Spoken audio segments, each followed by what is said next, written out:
Do you know the reason why Jell-O today tastes richer, more thrillingly good than it ever has before? Well, it's all because of Jell-O's wonderful new process that locks in Jell-O's grand and glorious flavor. Yes, today, Jell-O gives you more of the richness that for over 40 years has made Jell-O America's favorite gelatin dessert. Because now this richness is locked right into the tiny Jell-O particles to bring you extra enjoyment. Try all of Jell-O's 6 delicious flavors: rosy pink strawberry, crimson raspberry, ruby red cherry, golden orange, sunny lemon, and emerald green lime. All of these tempting Jell-O flavors offer you bright, brilliant beauty and flavor that makes you think of the juicy, ripe fruit itself. Flavor that is locked in for your added pleasure. To prove how swell Jell-O's locked-in flavor really is, open a package of Jell-O. Notice that there's no telltale aroma, no sign of escaping fragrance and flavor. Then dissolve the tiny Jell-O particles and notice how Jell-O's captive goodness comes pouring out in a rush of richness. Get Jell-O tomorrow in all 6 delicious flavors and thrill to the marvelous new delight of Jell-O's locked-in flavor.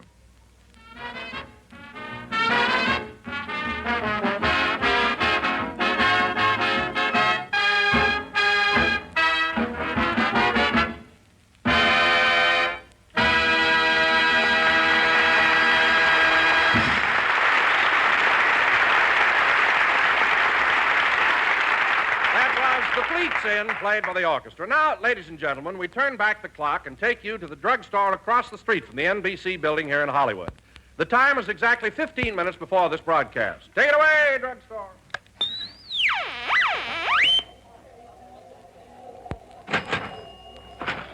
Hurry up and order your sandwich, will you, Mary? We'll be on the air in a few minutes. A sandwich? Yes. I'm a growing girl. I want meat and potatoes.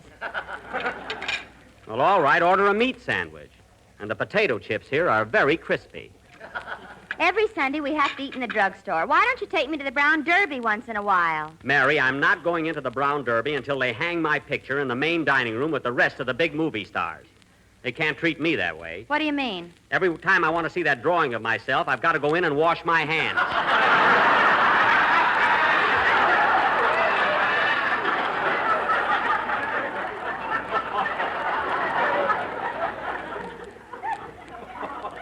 Well, it's not right.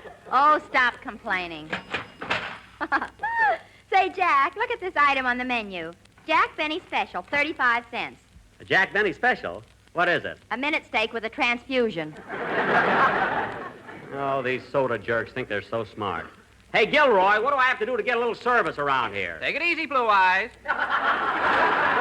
Hello, Mary. What'll it be? I'll have a hot roast beef sandwich, mashed potatoes, lettuce and tomato salad, and apple pie with tutti frutti ice cream. Mary, you haven't got time to eat all that. Okay, don't toot the fruity. Oh, save that stuff for the program. Say, Gilroy, I think I'll just have a cup of coffee and a donut. A what? A donut. One of those over there with the powdered sugar on it. That's a plain donut. I forgot to dust them off this morning.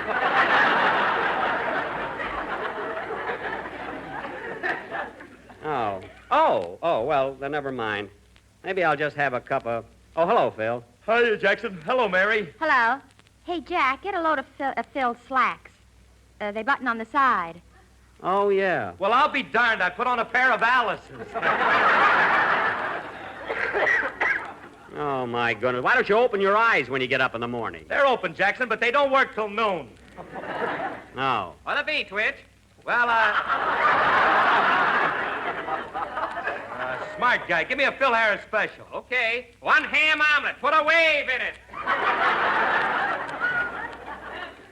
it. Put a wave in it. It's the most egotistical thing I ever heard. Here's your order, Mary. Thanks. Oh, Jack, look who's down the other end of the counter. It's Virgil Reimer, our funny sound man. That's what he thinks. Nobody speak to him. He's getting too fresh. Hello, Virgil. What do you have? Get long distance on the phone. I want a Denver sandwich.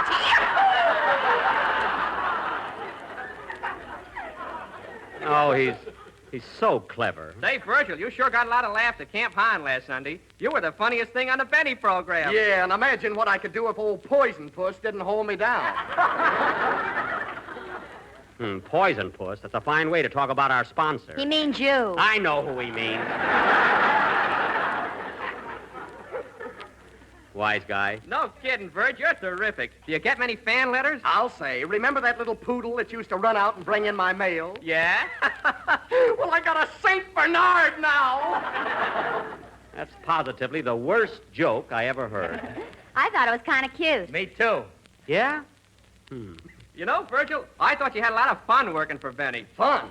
That old slave driver does everything but chase us across the ice. Well, that's the last straw. Now listen here, Virgil. Oh, hello, Mr. Legree. Where's your whip? Never mind the wisecracks. You get over to NBC and set up our props for the program. Now scram. See what I told you, Gil? All right, get going, get going. Hey, Verge, should I slip my malted Mickey? You stay out of this. Hey, where's my omelet? Here you are, Twitch. You want something to drink with it? No, thanks. I'm on the wagon. He never heard of coffee in the morning. Hurry up with mine, will you? Say, Mr. Benny, I just got on the weighing machine, and how much do you think... Oh, hello, Dennis. Hello. Say, Mr. Benny, I just got on the weighing machine, and how much do you think... How you feeling, kid? All right, I guess. Good, good. I thought I had fallen arches for a while, but I wasn't pulling my socks up.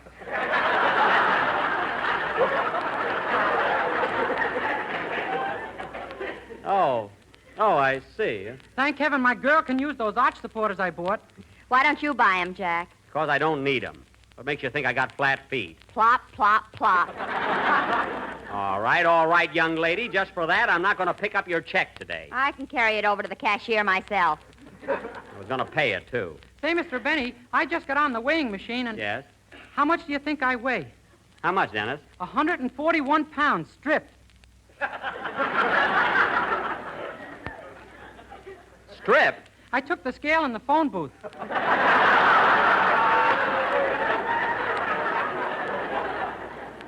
Oh. Well, you better watch yourself, young man, huh? And you know what else, Mr. Benny? When I put a penny in the machine, I got one of those little cards with my fortune on it. Oh, you're fortunate, eh? What did it say, kid? You're lucky you can sing. Well, there's a machine that knows its business. Hey, Gilroy, where's my coffee? Did you send to Brazil for it? Si, senora. Smart Alec. I wouldn't even eat here if the Brown Derby wasn't so careless about where they hung my picture. You ought to wash your hands here sometime.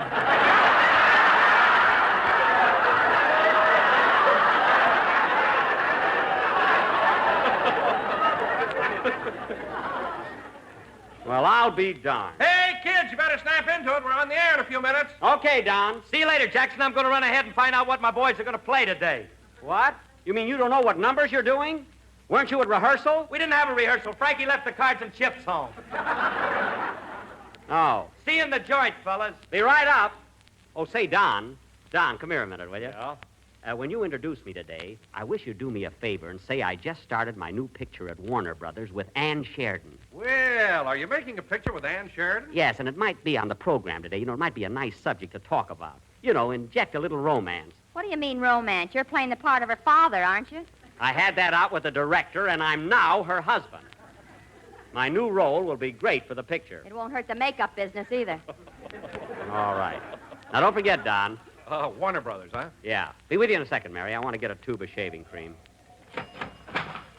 Hey, mister, give me a tube of shaving cream, will you? Got to turn in an old tube, you know. Got to turn in an old one.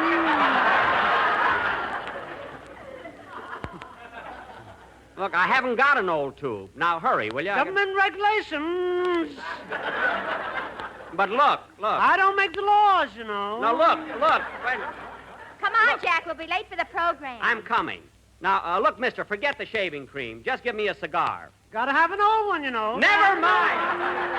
Forget the whole thing. Come on, Mary, let's go.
the Jersey Bounce, played by the orchestra.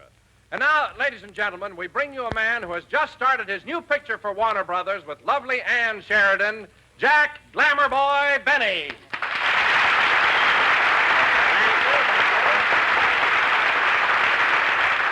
Thank you. Hello again. This is Jack Benny, your glamour boy, like Don said. Heaven knows I'd never go that far. Don, how in the world did you ever find out about my new picture with Ann Sheridan? Did you read about it in some column? Did you? No, Jack, as a matter of fact, I haven't seen anything about it in the papers. Well, then, how did you ever hear about it? I was trying to keep it a secret. How'd you find out, Don? Did a little bird tell you? Yeah, an old gray canary.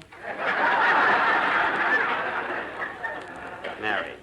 But it's the truth, Don. Ann Sheridan is my new leading lady, and she sure is a peach to work with. Oh, I can imagine. I mean, her enunciation is so clear and bell-like, and her diction is simply marvelous, you know? And her... That's Benny for you. With him, it's her diction.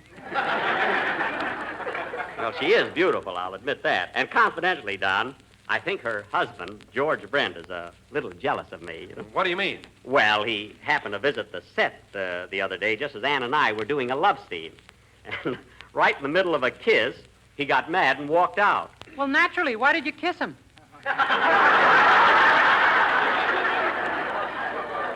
I didn't kiss him. I kissed Miss Sheridan. Pay attention, will you? Anyway, Don, I think that this picture will be one of my best screen efforts to date. In fact, I'm already getting fan letters on it. Really? Yep. He gets a bill from Bullock's and he calls it a fan letter. I'm talking about real movie fans that write in. Don, you know that little poodle that used to run out and bring in my mail? What poodle? Well, I got a Great Dane now. Pretty clever, eh, Dossie? Some ad lib. Now, wait a minute, you. That's my gag. You said St. Bernard. I said Great Dane. It's a different gag altogether. You steal any more of my stuff, and I'll play ring around your nosy. Oh, go sit down. Say, Jackson, do you think there's a chance of getting me in that new picture you're making? Well, I don't know, Phil. I'm Ann Sheridan's husband, and what part could you play? Well, if you're her husband, she's got to have a sweetheart. Listen, Maestro, I wouldn't make any more cracks like that if I were you. Lest next season, when I say play Phil, I'll be addressing Phil Spitalny. So watch it. Ah, you couldn't fire me, Jackson. I got too much on you. Oh, yeah? Well, listen, Phil. If you're referring to that night in Phoenix, that young lady was my aunt... I've never been to Phoenix. Why don't I keep my big mouth shut?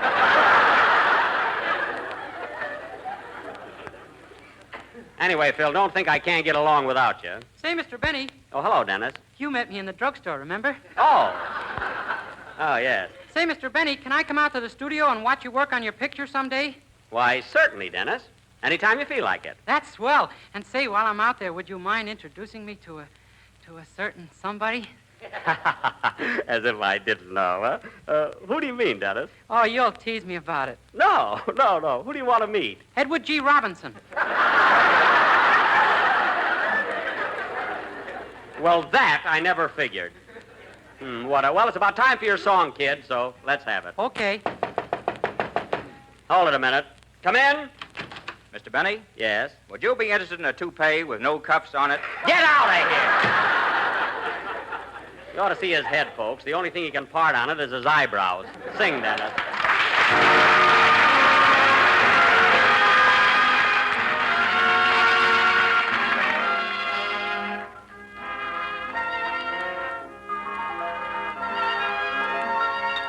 Was it in Tahiti?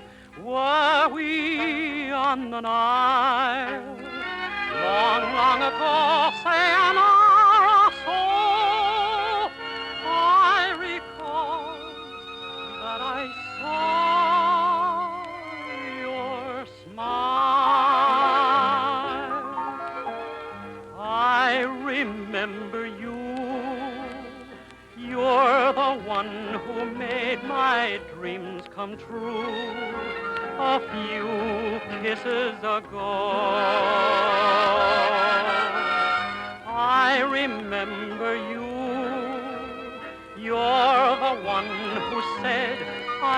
love you too. I do, didn't you know? I remember too a distant bell and stars that fell like rain out of the blue. When my life is through and the angels ask me to recall the thrill of them all, then I shall tell them I remember you. Then I shall tell them I remember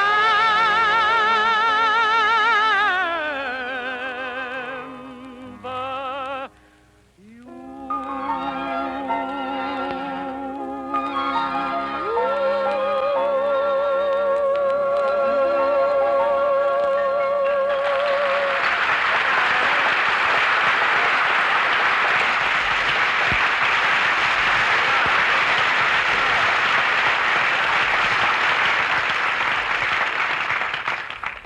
That was I Remember You, sung by Dennis Day, who would rather meet Edward G. Robinson than Ann Sheridan. And now, folks, I only wanted to meet Robinson so he would introduce me to Miss Sheridan. well, why go to all that trouble? I could introduce you to Ann.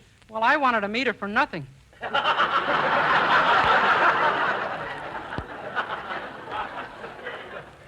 It wouldn't cost you anything. And now, folks, You charged me 25 cents to meet Barbara Stanwyck. you met Barbara Stanwyck and Robert Taylor. And now, folks, that isn't worth a quarter, then I don't know what. And now, folks, Mr. Don Wilson, that eminent American author, has written another of his famous one-act plays. Take it, Mr. Wilson. The scene, ladies and gentlemen. Don't run off, Dennis. You're in this. You're going to be an old prospector. Okay, here, Phil, hold my yo-yo. Dennis, put that away. Go ahead, Don.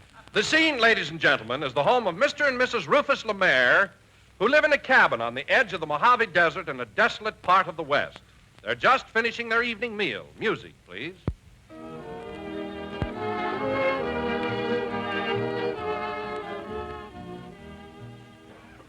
Well, Sari, I thought our supper tonight was fine. There's nothing like barbecued coyote. Not only that, I got a fur coat out of it. Yep, and that Jell-O we had for dessert was mighty tempting. Where did you get it? I walked 85 miles to our neighborhood grocer. Well, it sure was worth it. Say, Ruth, I seen a newspaper in town, and guess what? What? It says that men ain't going to wear cuffs on their pants anymore. They ain't, eh? Say, I wonder if I got cuffs on my pants. Why don't you take off your boots sometime and find out? One of these days, I'm a-going to. I wonder who that is. Come in. Hello, stranger. Who are you? I'm a prospector, and for 3 weeks now I've been lost in the desert without food or drink. I'm starving, I tell you, starving. Be calm, old-timer. Sit down. Okay, hold my yo-yo.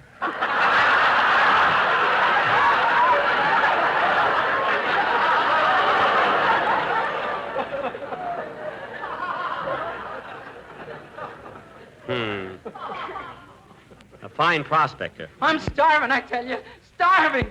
Don't worry. We'll take care of you. Yes, I'll fix you a nice hot dish of beef stew. Beef stew? Yep. No, thank you, I'm a vegetarian. I'm starving, I tell you, starving.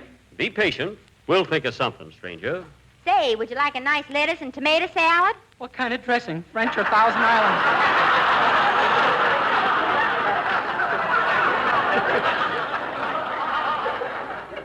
Thousand Island. No, thank you. I'm starving, I tell you, starving. Well, you gotta eat something. Isn't there anything you'd like? Yes. Have you got some tempting and delicious Jell-O? Jell-O? I'm sorry, partner. We had some, but we ate every bit of it. I'm going to make it again tomorrow, though. Okay, I'll be back. So long. So long, stranger. I'm starving, I tell you, starving, starving. Ah, folks, What other product can command such loyalty?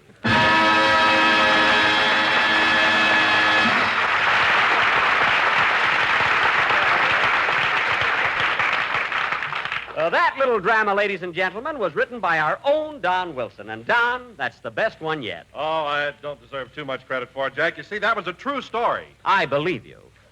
Now go over to your chairs and sit down. And now, folks, I would like to announce that our program next Sunday will originate from San Francisco, where we are going to dedicate the brand new NBC studios. In fact, we're going to do their very first broadcast. Well, I guess a new building can take it. Don't worry. If I can just get my writers out of Hurley's bar and into a Turkish bath, we'll be okay. Now, kids, I gave all of you your railroad tickets, so I better check them over to see if everything's all right. Phil, what's your Pullman reservation? I'm sleeping in car 19, lower 5. Check. What's yours, Dennis? Car 19, lower 5. Check. Now, wait a minute. Never mind. What's yours, Don? Car 19, lower 5.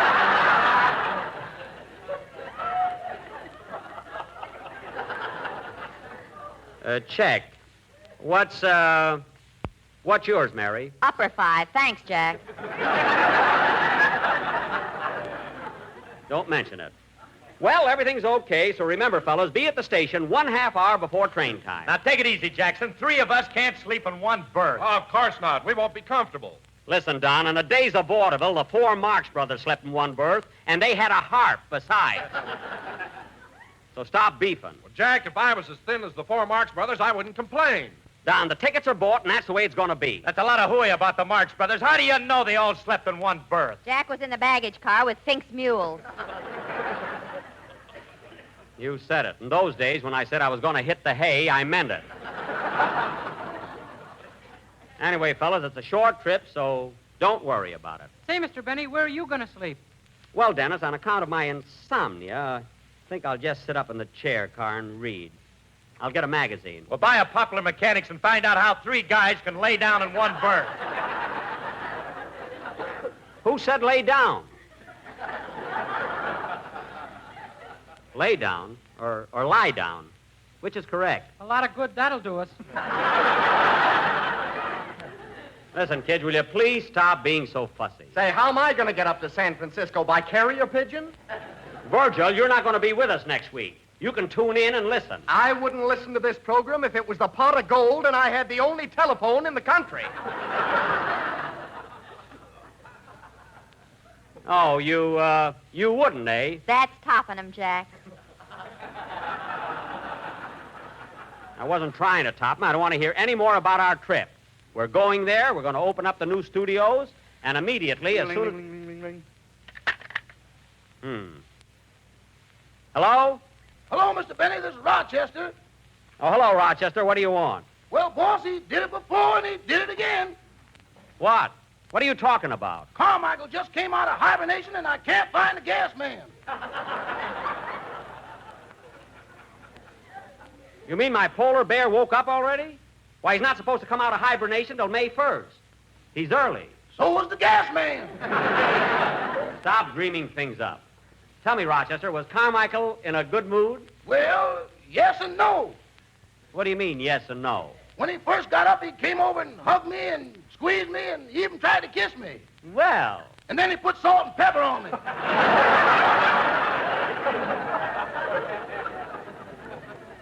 Oh, that cute little rascal. I bet he's as thin as a rail. Uh-huh. You better give him something to eat, Rochester. A lot of nourishing food. Uh-huh.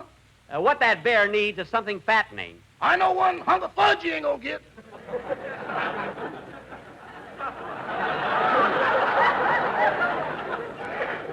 Oh, Rochester, stop. You know he loves you. Now, here's what you do. Give Carmichael a nice cold shower and then comb his hair out. Might be all matted, you know. He don't like it when I comb his hair. Well, then give him a slap on his nose and make him behave. Let him know who's boss. I let him know once, then he let me know, and now there's no question about it.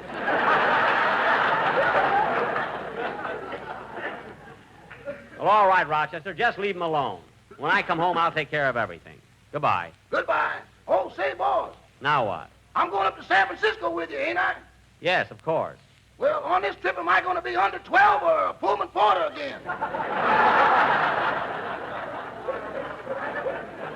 You're getting a ticket. Now, goodbye. Darn that Carmichael. Every year the gas company wants to take my meter out. Oh, well, play, Phil.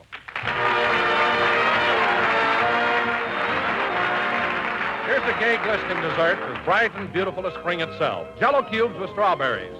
It's an enticing treat that will lend a grand touch of color and flavor to any meal you serve it with. Our folks will enjoy it. And just listen to how easy it is to make. Simply dissolve 1 package of orange Jello in a pint of hot water. Next, turn into a shallow pan and chill until firm. Cut the Jello into cubes and then arrange them in sherbet glasses with sweetened sliced strawberries, using quick frozen strawberries if you wish. Serve either plain or with cream. What a dessert. So rich and inviting to look at, so gloriously good. Make the family this wonderful combination of sweet, juicy red strawberries and clear, golden cubes of orange Jello. Get several packages of orange Jello tomorrow. But be sure when you do to get genuine Jello, because Jello's flavor is locked in for your added enjoyment.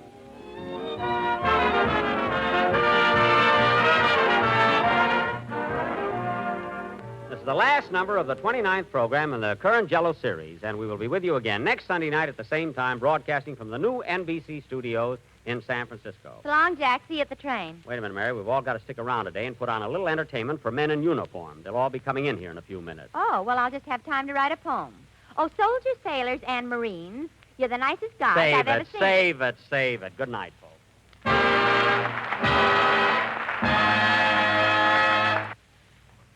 Friends, the same folks who make Jello make another wonderful dessert, Jello puddings. 3 luscious puddings that you make with milk. Try Jello chocolate pudding, a smoother, mellower pudding you never tasted. And what a world of rich, homemade goodness it has. A grand chocolate flavor developed especially for Jello puddings by the famous Walter Baker chocolate people. So tomorrow, when you order Jello, ask for all 3 Jello puddings, chocolate, vanilla, and butterscotch. They're just like Grandma's, only more so. You've been listening to the OTR Gold Network. Find more classic radio at otrgold.com.